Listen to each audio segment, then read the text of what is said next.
Hello everyone and welcome to our channel P4A mathematics magic. और आज हम लेकर आए हैं एप्लीकेशंस ऑफ ट्रिग्नोमेट्री का एक बहुत बहुत इंपॉर्टेंट क्वेश्चन, जो कि है आपका स्टैच्यू और पेडेस्टल का फेमस क्वेश्चन। और आज हम सीखेंगे कि इस क्वेश्चन को भी आपको कैसे सॉल्व करना है। एग्जाम पॉइंट ऑफ व्यू से ये भी काफ़ी ज़्यादा इंपॉर्टेंट क्वेश्चन है। आप लोग स्क्रीन पर बहुत सारी ड्राइंग्स को देख रहे होंगे, तो कोशिश तो मैंने बहुत ज़्यादा की है कि आप लोगों को अच्छी तरीके से समझा सकूं। आप लोग प्लीज़ मेरी ड्राइंग के साथ बेयर किएगा। अगर आप लोगों को अच्छी नहीं दिखी है तो I am sorry, but I tried my level best. Any which ways friends, तो अब हम लोग स्टार्ट करते हैं इस क्वेश्चन को समझने के लिए। और हम बहुत सारी सोर्सेस से ढूंढ ढूंढ कर आपकी खिदमत में बहुत ही इंपॉर्टेंट क्वेश्चंस को लेकर आए हैं। तो होप आपके लिए ये क्वेश्चंस आपके एग्जाम्स के लिए काफ़ी बेनिफिट वाले प्रूव होंगे। और अगर ऐसा होता है और अगर आपको वीडियोस पसंद आती हैं तो लाइक शेयर और सब्सक्राइब करना ना भूलें। तो चलिए पढ़ते हैं आज का क्वेश्चन क्या है। अ स्टैचू इज 1.6 मीटर्स टॉल। आप लोगों ने देखा होगा कि बहुत सारी जगहों पर स्टैचूज होते हैं जिसके नीचे अलग से एक बेस होता है, एक प्लेटफॉर्म होता है। तो मैं आपको पहले बता दूं कि स्टैचू और पेडेस्टल में क्या डिफरेंस होता है। तो जिस तरीके से आप लोग यहाँ पर स्क्रीन पर देख सकते हो, ये ऊपर वाला पार्ट जो है ये स्टैचू है। यहाँ पर एक डांसिंग दीवा का हमने यहाँ पर एक स्टैचू ड्रॉ किया है ट्रेडिशनल डांस का। और नीचे की तरफ उसका जो बेस है, जो स्टोन से ही बना हुआ होगा, उसे पेडेस्टल कहते हैं, जिस पर ये स्टैचू जो है बैलेंस कर सकता है। तो guys what happens over here is, यहाँ पर दिया है कि जो स्टैचू की हाइट है वो 1.6 मीटर्स दी हुई है and it is standing on a pedestal. Pedestal एक स्टैंड ले लो आप, जो बेस बनाया जाता है वो ले लो आप। एंड एक ऑब्जर्वर है जो दो जगहों को ऑब्जर्व करता है। एक है the top of the statue को ऑब्जर्व करेगा और उसी सेम पॉइंट से वो टॉप ऑफ द पेडेस्टल को भी ऑब्जर्व करेगा। तो जब वो स्टैचू के टॉप को ऑब्जर्व करता है तो जो एंगल बनता है एलिवेशन का वो 60 डिग्री है। मतलब he must raise his or her head to an angle of 60 degree in order to watch. में भी आप समझ लो उसके क्राउन को देख रहा है, वो टॉप को देख रहा है। और जब वो पेडेस्टल के टॉप को देखने जाता है तो जो उसका एंगल ऑफ एलिवेशन है, जो हेड उसका एलिवेट होता है, जो उठता है, वो है making an angle of 45 degree. तो ये पूरा सिनेरियो इस क्वेश्चन में दिया हुआ है यहाँ पर। एंड हमें सिर्फ ढूंढना है कि अगर स्टैचू 1.6 मीटर्स की हाइट का है तो ये जो पेडेस्टल है, इस पेडेस्टल की हाइट कितनी होगी based on the given information. अब मैंने इसी स्टैचू को रेप्लिकेट करते हुए ट्रिग्नोमेट्री का फिगर बना लिया है। तो अब बात आती है कि आप लोग ट्रिग्नोमेट्री का फिगर कैसे बनाए। तो करना कुछ नहीं है, क्योंकि यहाँ पर एक सिंगल एलिवेशन की ही बात हो रही है। हालांकि यहाँ पर दो एंगल्स दिए हुए हैं, तो मैंने यहाँ पर सीधे जो है आप देख सकते हो एक सिंगल एलिवेशन को ड्रॉ कर दिया है। तो how did I arrive over here at this point is कि आप देख सकते हो मैंने एक स्ट्रेट पहले लाइन ड्रॉ कर लेनी है ए बी, और इसमें मुझे दो डिमार्केशंस देनी है जो मेरी statue as well as pedestal की हाइट को रेप्लिकेट कर सके।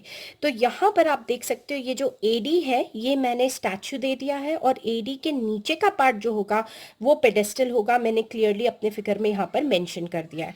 और क्योंकि मुझे पेडेस्टल की हाइट को ढूंढना है तो मैंने इसे h एज्यूम कर लिया है। स्टैचू की हाइट 1.6 ये ऑलरेडी दी हुई है। कॉमन पॉइंट जो है वो मैंने c लिया है, और यहाँ से जब टॉप हम लोग देखते हैं तो एंगल 60 डिग्री का बन रहा है। और जब टॉप ऑफ द पेडेस्टल यानी कि d की तरफ हम लोग एलिवेट होते हैं तो हमारे पास एंगल 45 डिग्री बन रहा है। और क्योंकि हमारे पास कोई और मेजरमेंट नहीं है बेस का, तो हमने इसे x वेरिएबल से डिनोट कर लिया है। तो चलिए गाइज, ये तो हो गया एक्सप्लेनेशन आपके फिगर का और आपके क्वेश्चन में कैसे आपको फिगर बनाना है। अब हम चलते हैं इसके फटाफट सोल्यूशन की तरफ, हमें इसे कैसे सॉल्व करना है। तो ट्रिग्नोमेट्री के जिन प्रॉब्लम्स में दो एलिवेशंस इन्वॉल्व होती हैं, दो हाइट्स इन्वॉल्व होती हैं, दो एंगल्स इन्वॉल्व होते हैं, मैं हमेशा अपने स्टूडेंट्स को सजेस्ट करती हूँ कि आप लोग ट्रायंगल्स को स्प्लिट कर लीजिए। That's the best trick to solve trigonometric problems.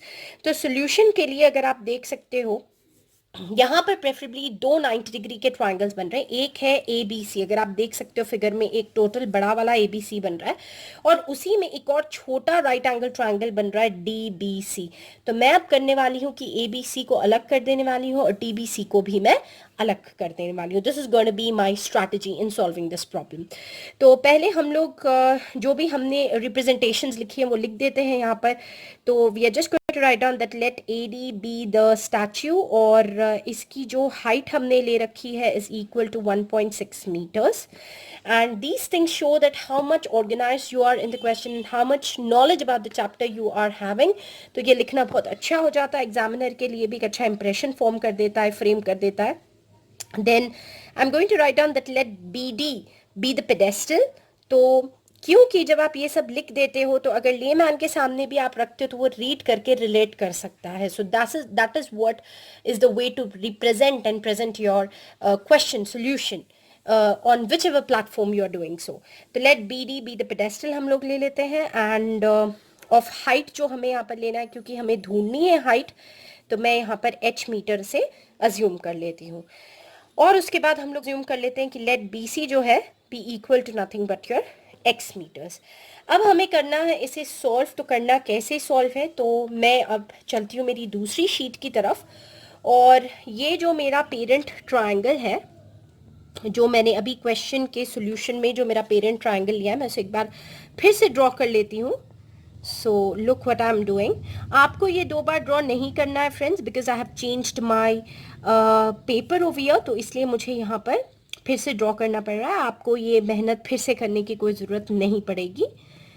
तो अब मैं ये क्यों ड्रॉ कर रही हूँ मैं भी आपको बता देती हूँ इसका रीज़न. और ये हो गया है 60 degree. Now friends what you have to do is इस पेरेंट ट्रायंगल को मैं 2 ट्रायंगल्स में स्प्लिट कर लूँगी और बहुत ही आराम से इन दोनों को सॉल्व कर लूँगी. आप लोग भी एग्जाम में ऐसे करिए, स्प्लिट कर लीजिए उन लोगों को. तो मैं यहाँ पर एक और यहाँ पर एक ट्रायंगल ड्रॉ कर लेती हूँ मैं यहाँ पर. और ये जो होने वाला है मेरा बड़ा वाला ट्रायंगल होगा ABC जिसमें स्टैच्यू और पेडेस्टल दोनों भी इन्वॉल्व हो जाएंगे. और क्योंकि ये ABC है तो मुझे एंगल ऑफ एलिवेशन जो है वो 60 डिग्री का कंसिडर करना पड़ेगा. और यहाँ पर एक पॉइंट है D एंड ऊपर का पार्ट 1.6 है और नीचे का पार्ट H है. तो आप देख सकते हो मैंने सिर्फ कुछ नहीं किया है, अलग से निकाल कर ये ट्रायंगल ड्रॉ कर लिया. और सेकेंड वाला ट्रायंगल ये छोटू सा जो नजर आ रहा है ना DBC उसे हम ड्रॉ कर लेते हैं. तो क्योंकि इसकी एलिवेशन ज़्यादा नहीं है तो ये वाला जो ट्रायंगल है ये छोटू होगा, शॉर्ट होगा. ओके तो ये हमने ड्रॉ कर दिया है इधर. Okay and then the same demarcations as has been given in the parent triangle. और ये एंगल ना 45 डिग्री हो जाएगा और यहाँ पर है H और यहाँ पर है X. अब हमें करना क्या है तो फटाफट से you can start with this triangle, you can start with this triangle. तो आप लोग जो है वो कोई भी ट्राइंगल से यहाँ पर शुरू कर सकते हो सोल्यूशन. मैं फटाफट ये ट्राइंगल ले लेती हूँ यहाँ पर because this is very simple one without any calculations क्योंकि इसमें 45 है. तो I am taking that in triangle DBC हम लोग ले लेंगे.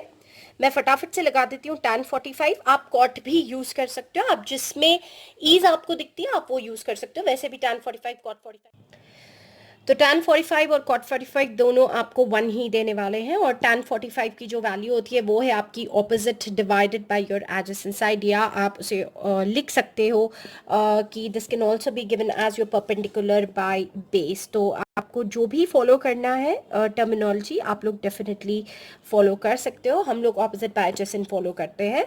तो ऑपोजिट साइड होगी है जी H और आपकी बेस जो है वो है X. तो यानी कि हमने यहाँ पर लिया है DB divided by your BC which is nothing but H upon X. और tan 45 होता है 1 तो 1 is equal to H upon X हो गया है. कर लीजिएगा क्रॉस मल्टीप्लाई.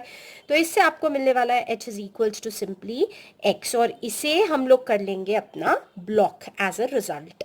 अब हम लोग चलते हैं हमारे दूसरे ट्राइंगल की तरफ. और अगर एग्जाम में आप इससे शुरू कर लेते हो तो कोई परवाह नहीं है, कोई परेशानी की बात नहीं है. आप एक रिजल्ट पर आओगे, आप उस पर हॉल्ट हो जाना, वापस इस पे आना. तो there is no hard and fast rule guys कि किसी एक पर्टिकुलर ट्राइंगल से ही आपको सोल्यूशन को स्टार्ट करना होगा. अब यहाँ पे हम लोग लेते हैं कि इन ट्राइंगल ABC यहाँ पर भी हमें tan ही अप्लाई करना है. तो tan 60 is equal to again हम अप्लाई करते हैं opposite divided by your adjacent side. 60 के ऑपोजिट जो साइड है वो है AB और एडजेसेंट है BC. तो मैं यहाँ पर आपको क्लियरली बता दूं कि AB जो है वो 2 पार्ट्स में डिवाइडेड है, AD प्लस योर DB.